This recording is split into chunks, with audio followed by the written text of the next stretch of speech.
syahdu. Selain mengucapkan puji beserta syukur atas kehadiran Allah Subhanahu wa Ta'ala, yang mana oleh Allah telah menciptakan 7 petala langit dan 7 petala bumi, menciptakan langit tanpa tiang, menciptakan bumi tanpa pinggiran, lengkap dengan isi keduanya. Dan yang mana dengan berkat rahmat, hidayah dan inayahnya, kita dapat berkumpul di acara Festival Anak Soleh Indonesia pada hari ini dalam keadaan sehat walafiat. Dan tak lupa pula salawat bermahkota salam kepada seorang pemuda padang pasir yang bertitel Habibullah, yang berpangkat Rasulullah. Beliau sebagai payung di kala hujan, tongkat di kala bincang, dan jembatan di kala menyeberang. Siapakah beliau? Beliau adalah putra Sayyidah Siti Aminah, buah jantung Sayyidina Abdullah, yakni baginda Nabi besar Muhammad sallallahu alaihi wasallam, Nabi akhir zaman, pembawa risalah Allah paling sempurna. Kata-kata ta'liman dan ikraman saya kepada seluruh panitia pelaksanaan Festival Anak Soleh Indonesia dan kepada seluruh dewan juri yang arif lagi bijaksana, serta kepada seluruh peserta Festival Anak Soleh Indonesia yang telah hadir pada hari ini. Sahabat Basi rahimahullah, pada kesempatan ini izinkan saya menyampaikan sebuah ceramah yang bertema Generasi Quran Menyongsong Indonesia Bangkit. Hadirin rahimahullah, Al-Quran adalah wahyu Allah Subhanahu wa Ta'ala yang diturunkan kepada Nabi Muhammad sallallahu alaihi wasallam melalui malaikat Jibril sebagai petunjuk bagi umat manusia. Al-Quran adalah sumber dari segala sumber kebaikan untuk menjadi pegangan bagi manusia yang ingin mencapai kebahagiaan dunia dan akhirat. Allah Subhanahu wa Ta'ala berfirman dalam Al-Quran surah Al-Baqarah ayat 2. A'udzu billahi minasyaitonir rajim. Bismillahirrahmanirrahim. Dzalika kitabul la raiba fihi hudan lil muttaqin. Shadaqallahul azim. Artinya, kitab Al-Quran ini tidak ada keraguan padanya, tetapi petunjuk bagi mereka yang bertakwa. Al-Quran surah Al-Baqarah ayat 2. Sahabat Basi dan hadirin rahimahullah, tahu tidak apa itu generasi Qurani? Tidak. Generasi Qurani adalah generasi yang bersifat Al-Quran, yang menjadikan Al-Quran sebagai pedoman hidup, meyakini keberadaan Al-Quran, membacanya, menghafalnya, dan memahami maknanya dengan baik dan benar, serta mengamalkannya dengan segala aspek kehidupan. Sahabat Basi dan hadirin rahimahumullah, jika kita lihat zaman sekarang ini, banyak sekali generasi muda kini acuh tak acuh, sibuk main HP dan game sampai subuh. Al-Quran ditinggalkan jauh, pergi ke masjid dan ke pengajian serasa lumpuh, sehingga ilmu agama dangkal dan keruh. Begitu juga generasi pemudi muslimah yang bikin miris hati orang tua sampai menangis, melihat perilaku anak gadis, gaya hidup seperti artis, rok gantung baju tipis, kalau dinasehati tidak digubris. Begitu banyak sekali generasi muda yang salah jalan karena salah menjadi pergaulan. Nauzubillah min dzalik. Padahal hadirin, generasi muda merupakan kekuatan bagi umat atau bangsa. Betul apa betul hadirin? Betul.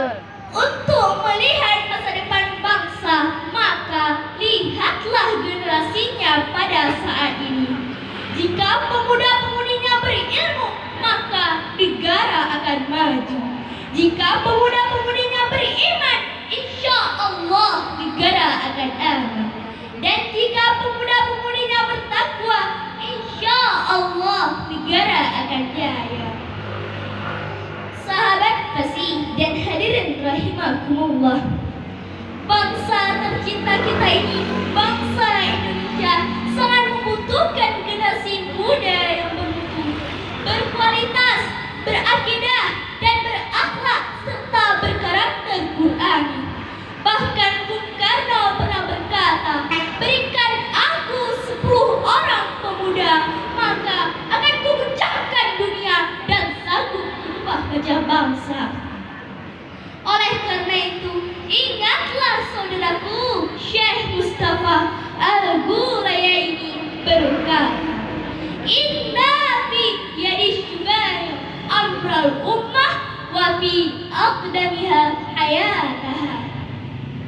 Sesungguhnya di tangan para pemuda lah urusan umat, dan pada kaki-kaki mereka terdapat kehidupan umat. Sahabat fasih dan hadirin rahimakumullah, bagaimana menghasilkan generasi Qur'ani? Untuk menghasilkan generasi Qur'ani, yang harus kita lakukan adalah menanamkan nilai-nilai Al-Quran sejak dini. Untuk itu, orang tua sangat berperan penting dalam melestarikan dan menjaga generasi muda agar memiliki jiwa robbani dan jiwa Qur'ani pada zaman modern sekarang ini.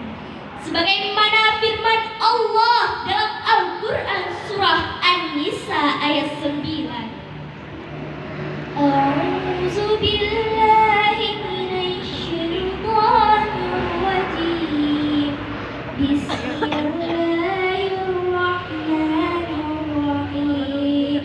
Wal yakhshal ladzina law taraku min khalfihim dzurriyyatan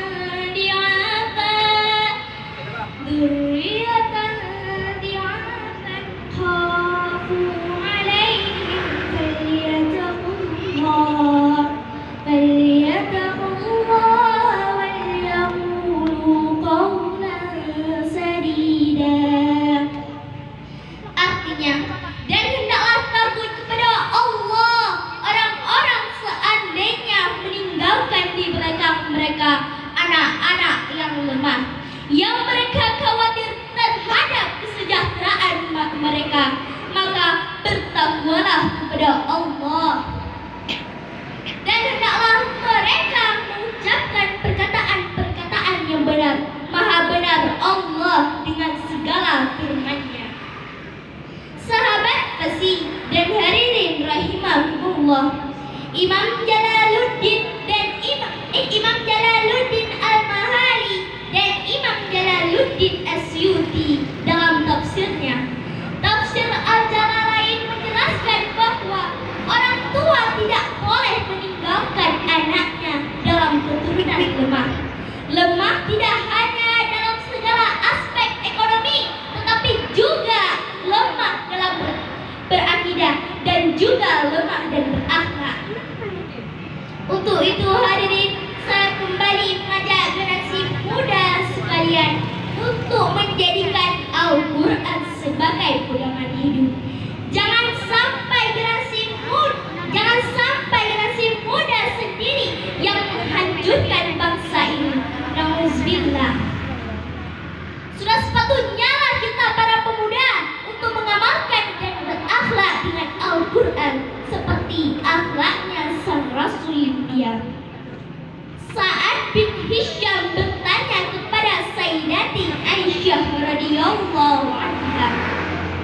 Wahai Ummul Mukmin, ceritakanlah kepada kami mengenai akhlak Rasulullah. Lalu beliau menjawab, fa inna khuluqa Nabiyullah sallallahu alaihi wasallam kana Al-Qur'an. Sesungguhnya akhlak Nabi sallallahu alaihi wasallam itu adalah Al-Qur'an. Hadis riwayat Muslim.